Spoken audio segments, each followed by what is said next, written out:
sebenarnya kami sangat kecewa. Kenapa sangat kecewa? Karena surat kami itu masuknya 13 Mei, tapi baru mau didisposisi dan dialihkan ke Bitpropam Polda Metro. Dan belum dikirim juga sampai hari ini, sudah tahap 2 minggu. Nah, ini mohon jadi atensi kita bersama pada para wartawan seluruhnya.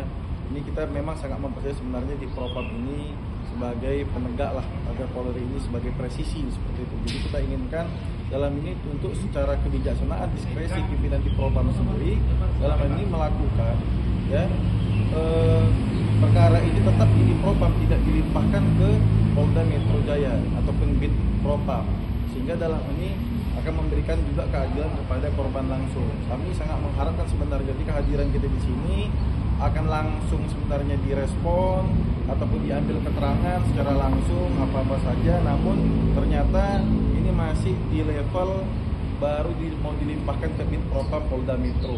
Jadi harapannya kami tetap percaya kepada Bapak Kapolri, ya, kepada Bapak Ditpropam untuk dalam hal ini perkara, karena surat kami ini ditujukan ke Ditpropam Polri ini sendiri. Kami mengharapkan di sinilah ditangani, karena klien saya sini Pak Subdit ini sendiri sudah hampir 2 tahun nih perkaranya, sudah ulang tahun ini perkara tipu gelap ini, ya.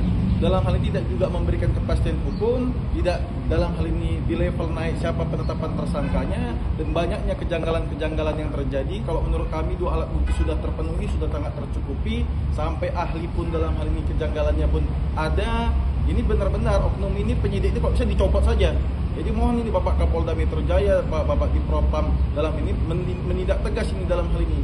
Ada apa ini? Kenapa dalam hal ini sudah terbukti diceknya kosong, namun malah dalam hal ini sampai 2 tahun, sedangkan yang kita tahu dalam hal tindak pidana penipuan penggelapan itu ada levelnya, ada jangka waktunya.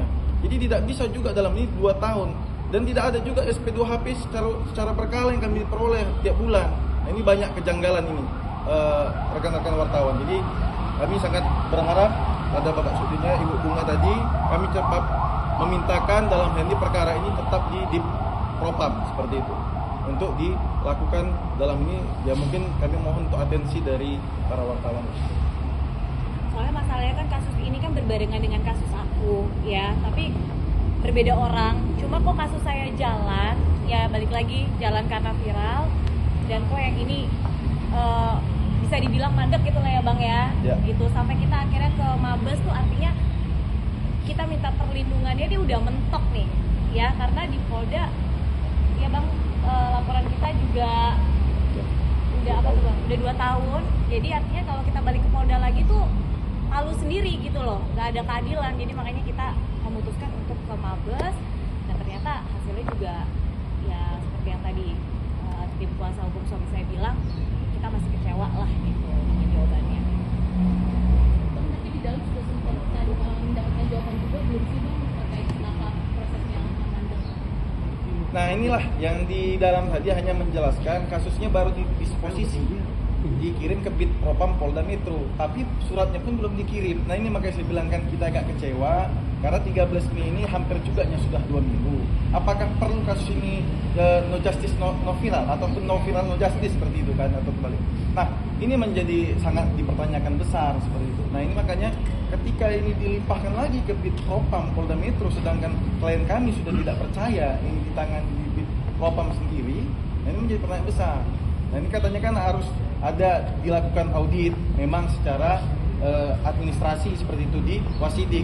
Tapi di Wasidik juga kami juga telah memohonkan kok untuk dalam ini dilakukan gelar perkara khusus perkara ini, agar pihak korban, klien kami juga telapor seluruhnya dipanggil biar terbuka terang-benderang perkara ini. Dan ini juga belum kami dapatkan jadwalan jelas di dalam hal Karwasidik juga dari Mabes Bareskrim Polri belum ada mengundang gelar perkara khusus tersebut.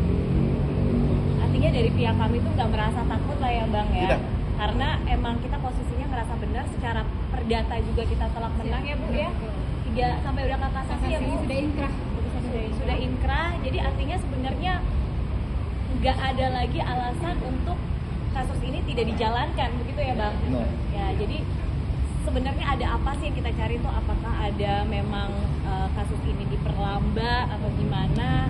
Atau ada ada titipan atau apa gitu ya, kita kan nggak tahu, makanya kita tanya ke sini.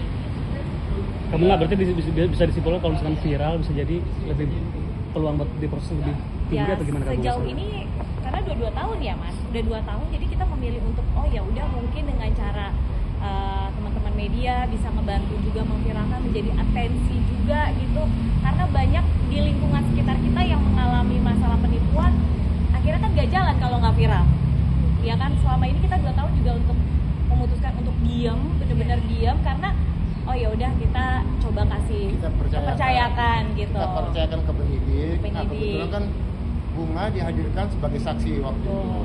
Ya, dia diminta keterangan sebagai saksi dan hari ini juga dia menemani saya untuk membantu memberikan keterangan karena prosedurnya itu adalah saudari DH yang dilaporkan itu adalah temennya Sama sebelumnya. saya yang dimana memang saya yang memperkenalkan saudari DH ini ke suami saya dengan bujuk rayu karena sebenarnya saya temenan tuh udah 10 tahun Mas, tapi dalam 10 tahun itu saya nggak pernah sekalipun memperkenalkan si DH ini ke suami saya. Karena adanya bujuk rayu akhirnya saya mempertemukanlah DH ini dengan suami saya gitu. Jadi saya di sini sebagai saksi sih udah Pak. Rayuannya berupa apa sih? Ada Ya, artinya mengiming-iming dengan perjanjian, memberikan keuntungan. Dari awal kan karena saya selama 10 tahun tuh nggak pernah mau mempertemukan karena suami saya memang kayak nggak pernah mau ketemu sama si DH ini sejujurnya gitu loh. Jadi dia meminta saya untuk biasa awal-awal dinner bareng, double date. Di dinner itu memang nggak ada obrolan bisnis atau apa, tapi semakin lama si DH ini meminta saya untuk mempertemukan dia dengan suami saya. Akhirnya saya undanglah dia ke kantor suami saya. Ternyata di situ ada pembicaraan soal penawaran investasi. Dia artinya menawarkan investasi batu bara waktu itu. Nah, kebetulan memang bidang pekerjaan saya itu kan bidang kreatif, industri film semuanya. Nah, kemudian dia menjanjikan, oke, akan memberikan jaminan bahwa ini aman.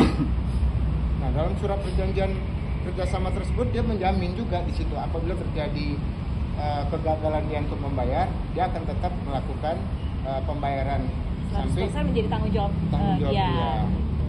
Dan dia juga menerangkan dan memberikan jaminan cek, 3 cek di sana.